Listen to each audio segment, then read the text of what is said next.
Ok, vamos direto ao ponto. Bem-vindos a mais um estudo nosso por aqui. Hoje a gente vai explorar uma intersecção assim simplesmente fascinante. O exato momento em que as leis espirituais universais esbarram na ciência pura e diária dos nossos relacionamentos. O nosso foco hoje é o capítulo 14, chamado Quitação, do livro Justiça Divina. Essa é aquela obra clássica trazida pelo Espírito Emmanuel através do Chico Xavier. Para quem já acompanha essa ponte entre a espiritualidade e a ciência da mente, esse capítulo é, sem exagero, um mapa essencial. Então, bora lá. Para começar a desembolar tudo isso, a gente precisa encarar de frente uma pergunta que, bom, todo mundo já se fez.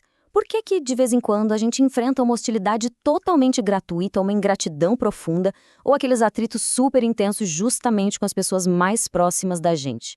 Dói, né? É uma experiência humana super comum, todo mundo passa por isso. Mas o grande convite aqui é a gente parar de olhar para isso como um simples azar ou como se o universo estivesse de alguma forma conspirando contra nós. E se, na verdade, essas fricções difíceis forem uma equação cósmica misteriosa que está ali na nossa vida só esperando para ser resolvida? Então, o ponto crucial aqui é entender de verdade o que significa essa palavra, quitação. E calma, a gente não está falando de pagar um boleto ou liquidar uma dívida no banco, tá? Na ciência do espírito, a quitação é a descarga espiritual.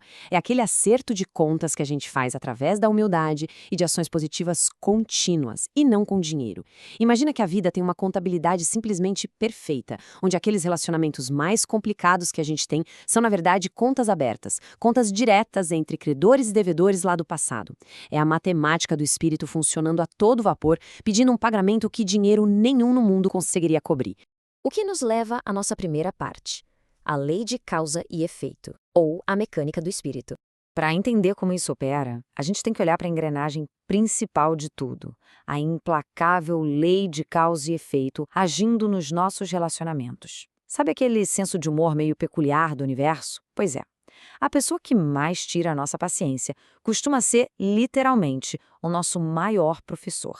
E o contraste entre as duas formas de ver isso é brutal. A nossa visão humana, que normalmente foca ali na dor do momento, costuma ver essa pessoa difícil como um carrasco, um adversário que apareceu do nada só para destruir a nossa paz. Mas a visão espiritual vira esse jogo. Ela traz uma perspectiva bem mais clínica. Essa pessoa é um credor. Ela está no nosso presente, oferecendo a oportunidade perfeita para essa quitação. Mudar dessa postura de vítima para uma postura de reajuste, olha, isso muda absolutamente tudo na nossa jornada. Entrando agora na nossa segunda parte, credores e devedores. Vamos dar uma olhada no laboratório da vida. E onde é que esse acerto de contas acontece na prática? Esses credores espirituais não caem das nuvens. Eles aparecem ali, no concreto, no nosso dia a dia, no que o texto chama de verdadeiro laboratório da vida. Emmanuel detalha muito bem quem são os frequentadores assíduos desse laboratório. São aqueles familiares a quem a gente dedica a vida inteira e, em troca, recebe só uma indiferença fria. São pessoas que a gente ama muito dentro da nossa própria casa e que do nada começam a agir como verdadeiros carrascos apertando o nosso coração. São aqueles amigos para quem a gente se doa sem reservas e que, no revés, nos arrastam para problemas imensos. São pessoas que a gente mesmo ajudou, que a gente enxugou as lágrimas e que de uma hora para outra apedrejam a nossa confiança.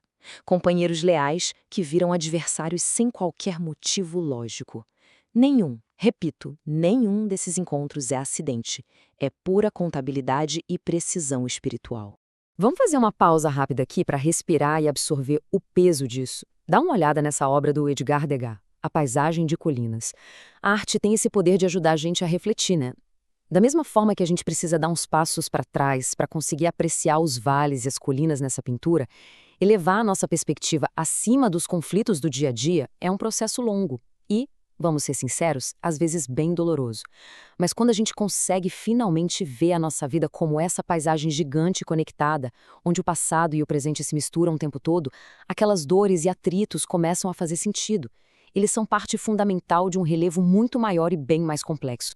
Seguindo em frente para a parte 3, a alquimia do perdão e a fórmula espiritual para lidar com tudo isso. Beleza, agora que a gente já sabe quem tá lá no laboratório, como é que a gente purifica esse atrito todo? É aí que a gente entra na alquimia do perdão. O Emmanuel nos dá uma fórmula espiritual prática mesmo, um passo a passo para desfazer essa teia de confusão. Primeiro, a preparação. A gente precisa se armar, e não é com escudo ou agressividade não. É com amor, paciência, tolerância e serenidade. tem que ser uma postura constante. Segundo, a consciência. É manter a nossa mente tranquila, cumprindo os nossos deveres de forma inabalável. Não importa se o outro está reconhecendo isso ou não. E o terceiro passo, que, convenhamos, é o mais difícil de todos, a absorção. Quando a ferida sangrar, a regra de ouro não é devolver na mesma moeda. É absorver o impacto e oferecer em troca o que a gente tem de melhor. O nosso melhor sentimento, a nossa melhor ideia, a palavra mais doce. Isso ilustra brilhantemente uma das metáforas mais incríveis que a gente vai encontrar nesse texto. Água cristalina pingando gota a gota converte o vaso de vinagre em vaso de água pura. Percebam a ciência sutil que tem aí. Não é pegar um balde de água e jogar de uma vez, esperando que tudo se resolva num passe de mágica. É a boa ação sistemática, sabe? Aquela fraternidade que não para, gota a gota. É essa persistência inabalável no bem que, com o tempo, vai diluindo e neutralizando totalmente qualquer acidez ou amargura que venha do outro lado. É um processo químico do espírito. O que nos traz a nossa parte 4? A nota de quitação. A equação final. Mas a gente sabe como é a vida real, né? A realidade testa os nossos limites sem dó. O que a gente faz quando a gente está lá pingando a nossa aguinha pura, mas o antídoto simplesmente parece que não faz efeito e aquela perseguição continua sem explicação? A orientação de Emmanuel aqui é super contundente. Se depois de tudo as injúrias e perseguições continuam, a nossa única saída é abençoar essa pessoa em prece e seguir em frente, fiel à nossa própria luz. É absolutamente crucial manter a nossa integridade intacta. Chegou nesse ponto crítico? A gente recorre ao poder invisível e pacificador da bênção silenciosa. E a gente faz isso com a certeza profunda, lá no íntimo, de que a nossa parte na equação já foi cumprida e está redondinha.